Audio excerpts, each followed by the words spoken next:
si l'on n'en parle absolument quasiment plus de Mignonne Cutie sur le territoire francophone, le torchon continue de brûler aux États-Unis où le tremblement de terre se ressent encore et il y a de petites secousses. L'on apprend que au Texas, le film est poursuivi en justice, on va faire un petit point là-dessus, mais surtout, ce qu'on apprend aux dernières nouvelles, c'est que les désabonnements Netflix ont explosé de plus de 800%, et c'est uniquement imputé à cause du film de Maïmouna Doucouré, Mignonne, alias Cutie.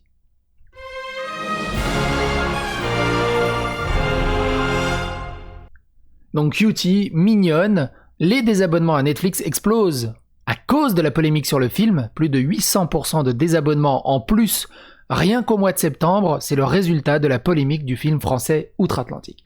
Si vous n'avez pas suivi, comme à mon habitude, alors surtout pour Mignonne, c'est une affaire assez massive, il y a eu énormément de rebondissements, j'ai fait 4 vidéos à ce sujet, c'est la 5e vidéo, mine de rien, à ce sujet, et évidemment, je vous invite à voir l'entièreté ou un gros morceau des précédentes vidéos, ou au moins des articles qui sont cités en source, histoire de comprendre et surtout d'éviter de se répéter non-stop et d'en faire une vidéo de 4 heures et de re-répéter à chaque fois les mêmes choses. Donc allez, les vidéos sont complémentaires comme ça, et elles se suivent.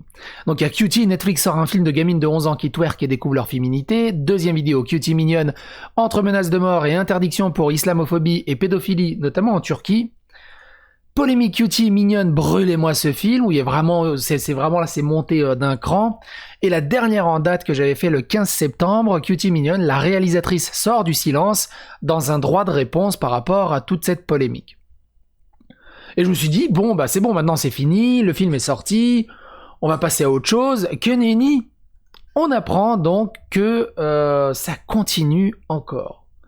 La polémique Mignonne aux États-Unis est une véritable épine dans le pied du géant Netflix. Le service de vidéo à la demande a vu ses résiliations d'abonnements monter en flèche de plus de 800% après que le film français sur le passage à l'âge adulte a déclenché un boycott début septembre, selon 2 études du média. 2 jours à peine la première diffusion du film sur la plateforme, le hashtag Cancel Netflix est devenu rapidement le sujet le plus tendance sur Twitter outre-Atlantique et une pétition sur change.org a recueilli des centaines de milliers de signatures. Lors de son bilan trimestriel, le directeur financier de Netflix, Spence Newman, n'a pas mentionné Mignonne, se concentrant plutôt sur le premier semestre de l'année lorsque le confinement à l'échelle nationale a fait augmenter les abonnements. Le financier a déclaré aux investisseurs que la société était assez proche d'atteindre son objectif de 195 millions de membres dans le monde. C'est énorme, mine de rien. Pour le dernier trimestre qui s'est terminé le 30 septembre, Netflix n'a connu qu'une hausse de 2,2 millions d'abonnés dans le monde. Une baisse par rapport aux 2 premiers trimestres qui ont vu respectivement une hausse spectaculaire de 16 millions et au deuxième trimestre de 10 millions d'abonnés, troisième trimestre que 2 millions d'abonnés.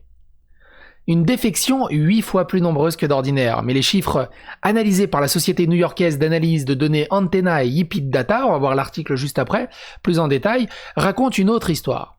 La protestation menée par notamment la frange la plus conservatrice des Républicains, qui affirme que le film Mignonne dépeint des préadolescents vivant à Paris comme des enfants hypersexualisés, a fait une grosse brèche dans la politique d'abonnement de Netflix. Ça a énormément secoué les États-Unis. Énormément.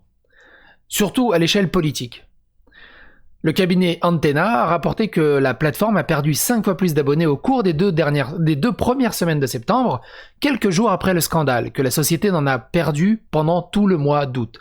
Yipit Data a donné des chiffres encore plus inquiétants, estimant que les annulations de septembre étaient 8 fois plus nombreuses que celles d'août et déclarant que la baisse était un record sur plusieurs années. Les 2 firmes n'ont toutefois pas précisé le nombre exact de désabonnements, ni le moyen d'obtention de ces données. Netflix a en revanche toujours soutenu publiquement le film français, malgré la polémique. Tiens, on va retweeter ça. Et donc, l'article du Parisien s'appuie sur cet article-là du Daily Mail, et on apprend plusieurs choses assez intéressantes qui ne sont pas dans l'article du Parisien. Il retrace, alors c'est un bullet point qui retrace un peu quasiment toute l'historique, si vous voulez lire en entier. À la mi-septembre, Antenna a noté que Netflix perdait 5 fois plus d'abonnés, comme on l'avait dit, le jour suivant de la sortie de Cutie. Comme on l'a dit, ça on l'a dit. Quelques jours après, le hashtag est devenu viral. Yipit Data a rapporté que la déconnexion fonctionnait à près de 8 fois. Et en fait, ce qu'on voit, c'est surtout ça. Je sais pas comment ils ont eu ça. Donc ça, apparemment, c'est les désabonnements. Là, le 9 septembre, Cutie est sorti. On a un putain de pic. Monstrueux. Énormissime.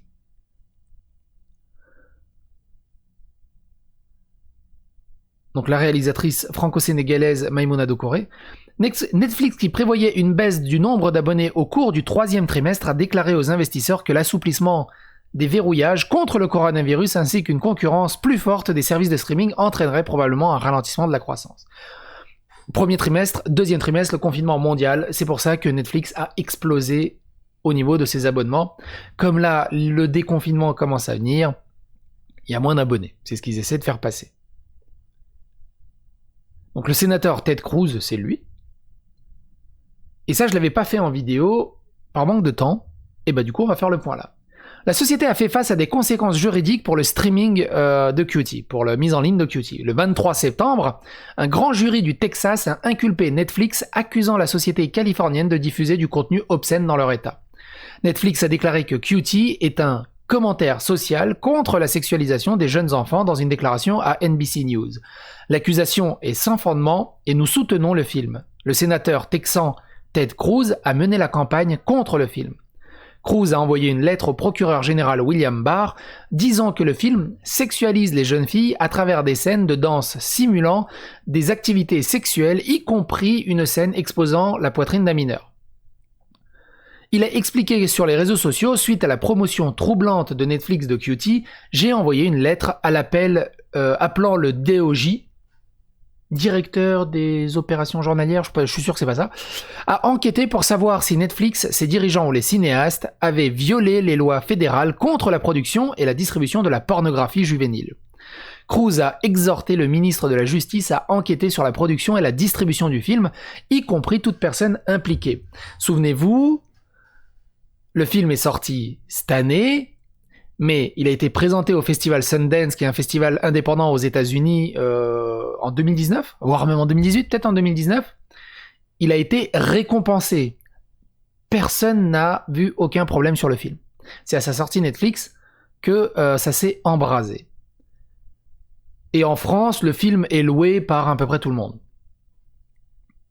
Après, les mœurs en France au niveau du cinéma sont un peu différentes, j'imagine, du côté prude américain. Autre chose très intéressante, c'est ici, le représentant de la Chambre Tulsi Gabbard, une démocrate d'Hawaï, a trouvé un terrain d'entente rare avec Ted Cruz, convenant que le film était inacceptable et accusant Netflix d'être complice d'encouragement de la pédophilie et du trafic d'enfants. La pornographie juvénile Netflix Cutie va certainement aiguiser l'appétit des pédophiles et aider à alimenter le trafic sexuel d'enfants. Une victime de traite sur 4 est un enfant. C'est arrivé à la fille de 13 ans de mon ami. Netflix, vous êtes maintenant complice. #cancel Netflix, a écrit Gabbard. Malgré le 3e trimestre plus faible que prévu de Netflix, il reste un monstre dans le monde du contenu en streaming. L'entreprise compte 195 millions d'abonnés dans le monde, dont 73 millions en Amérique du Nord. D'ici la fin de l'année, Netflix s'attend à franchir le seuil de 200 millions d'abonnés. Et du coup, en fait, on avait regardé dans les précédentes vidéos les notes qu'avait eu le film, et on voit par exemple sur Allociné qu'il est à 3,6 de la presse, donc c'est mi-figue mi-raisin, et 3,2 du côté des spectateurs, c'est mi-Tintin mi-Loup. Ça va, on est à peu près, voilà, les journalistes sont à peu près d'accord. Alors Allociné, hein, on l'avait déjà épinglé Allociné pour des faux avis, des centaines de faux avis sur La Vérité si je mens, les débuts, je crois. Oui, c'était ça. Donc il y a qu'à voir. Hein. Après, c'est assez facile. Là, on voit, il a 1323 critiques, 144 critiques, 1444 critiques, 254. Ça va. Je m'en souviens, sur La Vérité si je mens, les débuts, c'était une critique, deux critiques, une critique. C'était que des nouveaux comptes. C'était rigolo. Ce qui est intéressant, du côté de Metacritic, par contre, on a 67 de Metascore, mais 0,9 des utilisateurs, des viewers. On est clairement dans un review bombing plus que massif. Gross, this movie sucks, this disgusting piece of pedophilia, blablabla, blablabla. Sur Sens Critique, c'est plus mesuré, parce que c'est des cinéphiles, des artistes qui postent. Sur Sens Critique, il a 6,2. Dans les plus populaires, on a Moisy, alias Analgénocide, qui dit liberté d'expression. Si vous voulez la lire, j'ai lu sa critique. Oh, je sais plus si c'est dans la première. Non. Ou dans la première. Non. Dans la troisième peut-être. Je sais plus où je l'ai lu. Je l'ai lu à un moment, sa critique sur Cutie. Je n'en ai aucune idée où je l'ai lu. Pourquoi je fais un brrr? À mon avis, il y a une autre vidéo que j'ai pas ouvert en onglet parce que je suis certain d'avoir lu son avis sur Cutie.